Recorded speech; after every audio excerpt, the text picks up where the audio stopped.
perubahan mindset itu nggak bisa tanpa adanya disiplin perubahan hari-hari mereka, gitu. Itu betul-betul sangat nggak bisa. Kenapa? Karena tubuh ini merekam, Mas. Jadi tubuh kita ini, dia lautan informasi. Jadi apapun yang dilakukan setiap hari dia merekam. Pada saat dia rekaman itulah yang jadi identitas dirinya. Itu sebabnya penting, gak hanya sekedar di mindset doang, tapi di perilaku, di bahasa tubuh, di behavior-nya dia, di siklus habit-nya dia. Itu penting sekali. Nah, yang penting untuk kita tularkan ke adik-adik kita, itu gini Mas, perenungannya gini. Hampir 25% yang ikut kelas kita, itu adalah masalah relationship yang gagal. 25% kurang lebih ya. Perceraian. Ya. Menikah gagal, entah apapun itu, entah ini selingkuh, entah ini apa. Tapi itu nyaris polanya sama. Seperti yang selalu aku bilang, your daddy become your husband. Endapan emosi yang kamu kesel sama ayahmu, ayah kamu males, ayah kamu galak, ayah kamu nggak sabaran, ayah kamu emosian, dia melihat itu. 5 panca indera si anak merekam itu, Mas. Lalu jadi data di tubuh dia. Dia jadi program di tubuh dia. Data ini menyala di bawah sadar karena si anak belum tahu cara rilis. Dia menyala di bawah sadar. Rasa-rasa kecewa terhadap ayahnya, kecewa terhadap sikapnya, perilakunya, dan lain-lain. Inilah yang mengundang, Mas, jodoh dia di masa depan. Dan itu hampir nyaris 80% lebih. Pada saat kita ulik nih, Mas, di kelas private itu kan one on one ya. Aku kasih dia 1 jam, Mas, buat cerita. Nah, di situ mulai dia tahu. Pas aku kan bikin peta, Mas. Peta realita, endapan emosi, apa, sama akarnya di mana. Pas dilihat polanya, kita loncat dulu ke masa kecil. Ada yang belum diterima dan belum dilepas, belum. Kok ini menimbulkan realita di sini, kata aku. Pas dia cek, Teh Febi, ini kan papaku suka marah-marah, papaku selingkuh, papaku nggak jujur, kok ini semua ada di suamiku? Gitu loh, Mas.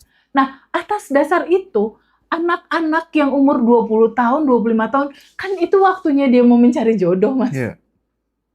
Gimana caranya dia mengetahui ini lebih dini, dia beresin dalemannya, karena kan di hukum semesta yang kita ceritakan kan, semesta seperti cermin, Mas.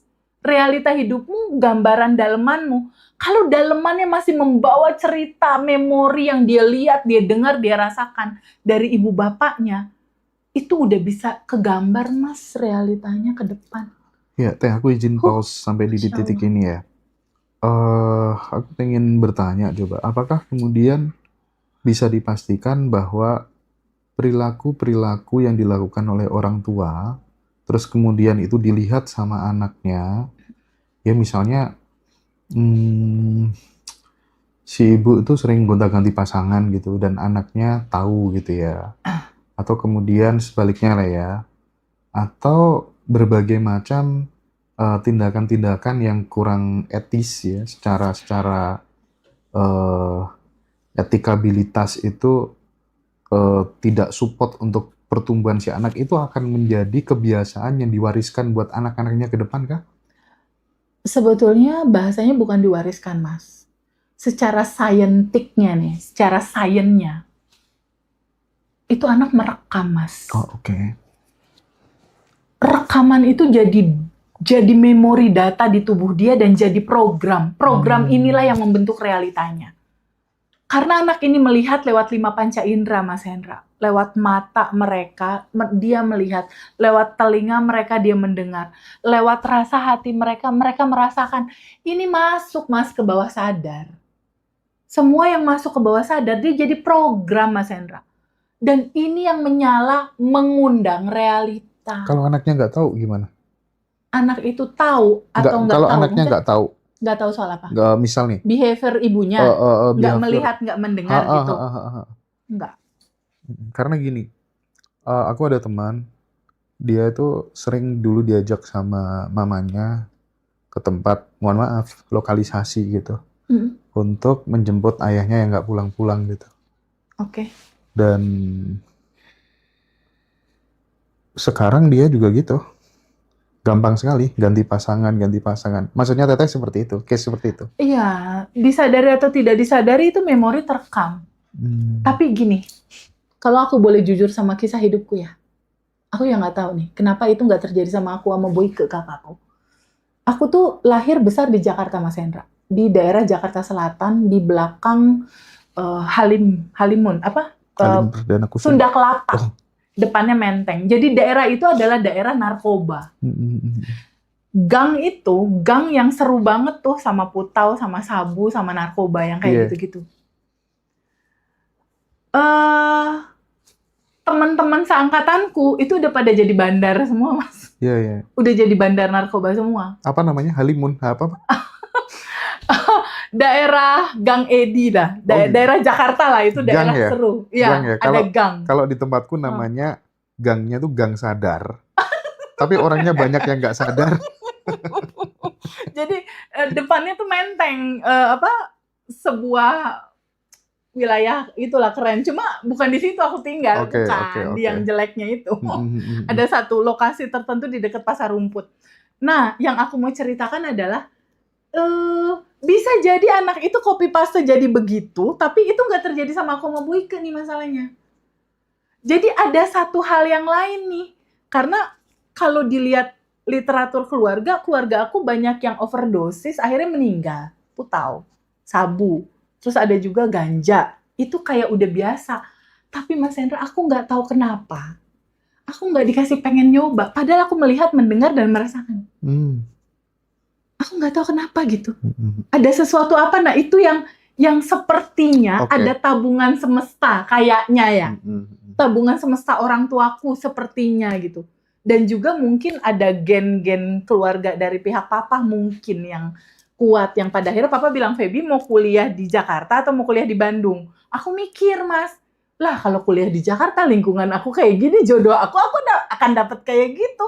Lebih baik gue cabut ke Bandung gitu. Akhirnya cabut lah aku ke Bandung gitu, Mas. Jadi itu ya lah yang aku pikirin, maksudnya aduh Mas Hendra gimana ya biar nggak hanya ibu-ibunya aja. Dan uniknya gini Mas Hendra perhatiin nggak pada saat reuni Abandon Revolution Jakarta, reuni Abandon Revolution Yogyakarta, ibu-ibu itu udah mulai ngajak anak-anaknya loh. Iya. Dan itu indah sekali Mas Hendra. Jadi di kesempatan video kali ini, buat semua teman-teman yang nonton, kita ada acara Abandon Revolution dan itu terbuka buat umum. Teteh-teteh, akang-akang boleh loh ngajak anak-anaknya. Biar sedikit mereka denger nih spill nih tentang kesadaran. Agar mereka yang udah usia 20 berikutnya kan mau menjenjang pernikahan tuh. Berikutnya juga mereka bekerja. Mereka bisa mempersiapkan diri mereka untuk beresin data mereka. Memori file-filenya mereka. Agar realitanya lebih asik daripada ibu bapaknya. Lebih seru dan lebih asik. Dan aku tuh, amazed banget gitu sama ibu-ibu orang tua yang udah mulai sadar gitu Mas. Bahwa, wah kesadaran ini harus aku wariskan nih. Sama anak-anakku gitu. Tapi apa satu pesan terakhir dari Teteh buat adik-adik kita yang dia berada pada lingkungan yang penuh dengan distraksi, sementara dia punya mimpi yang sangat besar itu gitu. Ada nggak tips-tips yang mungkin bisa mereka praktikkan, mereka lakukan di rumah supaya kemudian rule saya tuh gini loh, nggak belok-belok gitu loh. Itu gimana Teh? Dari pengalaman aku dan Boyke ya Mas, memang harus cabut dari lingkungan itu, berani untuk ngambil keputusan Mas, cabut dari lingkungan itu, dan cari lingkungan baru. Jadi waktu itu aku Mas, dari lingkungan yang begitu tuh, situasinya udah overdosis, meninggal, sepupu ada yang AIDS, banyak banget Mas. Cabut aku dari situ dan apa coba aku pindahnya? Langsung aku pilih rumah nenek my stepmom di Bandung, itu langsung aku jadi ikut remaja masjid. Dan itu kakak aku Boyke tuh bilang gini, Feby, lu pakai kerudung, lo sehat kan? Kata kakak gue gitu. Karena apa ya? Memang habit seneng clubbing, seneng malam-malam disco gitu kan, clubbing gitulah, sukanya dulu ya. Tapi akhirnya aku mikir kayaknya hidup, jadi harus mulai adik-adik yang aku sayang, mulai merenung. Hidup ini nggak hanya begini gitu. Ada sesuatu yang lebih indah yang akan kamu lewati gitu. Keindahan itu nggak cukup di sini. Jadi waktu aku dulu Mas ya, belum pakai kerudung nih, masih liar lah Mas, masih pusing. Itu aku ngalamin satu fase, aku bersahabat nih sama 3 perempuan, bersahabat sama 3 laki-laki. Lalu satu sahabatku yang perempuan itu hamil, tapi dia nggak tahu bapaknya yang mana. Aduh ini saham siapa gitu. Di situ tuh aku terpukul banget. Terpukul maksudnya gini, Allahu Akbar, kayaknya hidup nggak begini gitu. Itu kebingungan, keresahan temen aku itu, aku sangat bisa rasakan. Jadi ya itu tadi yang aku bilang, semua spektrum rasa memang aku harus rasain buat apa? Buat aku bisa cerita sekarang. Dan aku bisa cerita bukan karena cerita orang, aku ngalamin itu. Ngalamin semua fase-fase itu. Tapi tidak Seks harus bebas teman-teman gitu. Tapi tidak harus kemudian teman-teman yang masih muda-muda terus niru pindah rumah kayak Teteh, Oh enggak sih. kayak aku juga gitu ya, karena untuk menuju angka 10 itu kan banyak gitu ya. Betul, 5 kali 2 bisa 10, Betul. ya kan? Terus kemudian 20 dikurangi 10 bisa 10, katanya Bob Sadino gitu ya. Betul. Jangan paksakan aku berpikir seperti yang kamu pikirkan, kan gitu intinya. Setuju. Mungkin bisa juga kalau kita ngasih tips, ya paling nggak meskipun dirimu berada pada lingkungan yang penuh dengan distraksi seperti itu, mungkin sekarang kan eranya media sosial. Betul. Ya, bersahabatlah dengan masa depan Iya. ya. Konten-konten yang diikuti, konten yang membangun, ya Setuju, kan. Mas. Yang Setuju. toksik-toksik dihindari, Ya. gitu ya Teh ya. Mulai bisa pengembangan milah, diri. gitu. Nah, Ya, gini aja Mas, rumusannya gini. Adik-adik semua atau siapapun yang saat ini sedang nonton. Realita hidupmu itu absolutely 100% itu berasal dari data-data file-file memori di tubuhmu. Itu 100%. Itu dari datamu. Data inilah yang jadi file memori, inilah yang mengundang realitamu. Jadi realita hidupmu itu datang dari asumsi-asumsi yang kamu buat kemarin. Asumsi kemarin itu jadi realita yang sekarang. Nah, pertanyaannya, misal sekarang nggak asik, nih sekarang nih. Berarti kalau sekarang nggak asik kan tinggal kita rubah data dong, bener nggak? Rubah data, rubah asumsi, bener nggak? Nah itu dari mana rubah data merubah asumsi?